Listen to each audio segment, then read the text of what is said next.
ಎಲ್ರಿಗೂ ನಮಸ್ಕಾರ.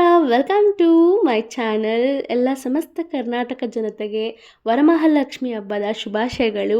And welcome back to 21 days to better me ಸೀರೀಸ್ಗೂ ಕೂಡ ಇದು ಡೇ 16 ಆಗಿರುತ್ತೆ.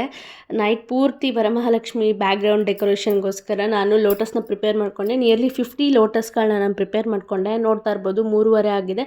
ಅವಾಗಿನ್ನೂ ನನ್ನ ಡೆಕೋರೇಷನ್ ಮುಗಿದಿತ್ತು. ನಾನು ಆ್ಯಕ್ಚುಲಿ ಮಲ್ಕೊಳ್ಳೇ ಇಲ್ಲ. ಕಂಪ್ಲೀಟಾಗಿ ದೇವ್ರನ್ನೆಲ್ಲ ರೆಡಿ ಮಾಡೋಷ್ಟೊತ್ತಿಗೆ 4:30 ಆಯಿತು. ಸೊ ಶವರ್ ಮಾಡ್ಕೊಂಬಂದ್ಬಿಟ್ಟು ಹಾರ ರೆಡಿ ಮಾಡಿಕೊಂಡೆ ದೇವರಿಗೋಸ್ಕರ.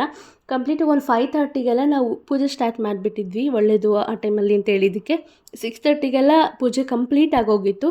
ಅದಾದಮೇಲೆ ತಿಂಡಿ ತೊಗೊಂಡಿದ್ದು ನಾನು. ಅದು ಪೂಜೆ ಎಲ್ಲ ಮುಗಿಸಿ ತಿಂಡಿ ತಿಂತಿರೋದು ಒಂಥರ ಪ್ರಸಾದ ಥರ ಫೀಲ್ ಆಗ್ತಿತ್ತು. ತುಂಬ ಖುಷಿ ಆಯಿತು. ಒಂಥರ ಪಾಸಿಟಿವ್ ವೈಬ್ಸ್ ಇತ್ತು. ಆ್ಯಂಡ್ ನಾನು ಹಬ್ಬಕ್ಕೆ ಇಲ್ಲಿ ಬ್ಲ್ಯಾಕ್ ಡ್ರೆಸ್ನ ತೊಗೊಂಡಿದ್ದೆ. ಸೊ ಪೂಜೆಗೆ ಬ್ಲ್ಯಾಕ್ ಡ್ರೆಸ್ ಹಾಕಬಾರ್ದು ಅಂತ ಅದನ್ನು ಹಾಕಿಲ್ಲ. ನನ್ನ ಔಟ್ಲುಕ್ ಹೀಗಿದೆ. ಗೆಟ್ ರೆಡಿ ವಿತ್ ಮೀ ಕೂಡ ಮಾಡಿದ್ದೀನಿ, ಅದನ್ನು ಕೂಡ ನೆಕ್ಸ್ಟ್ ವಿಡಿಯೋದಲ್ಲಿ ನೋಡ್ಬೋದು.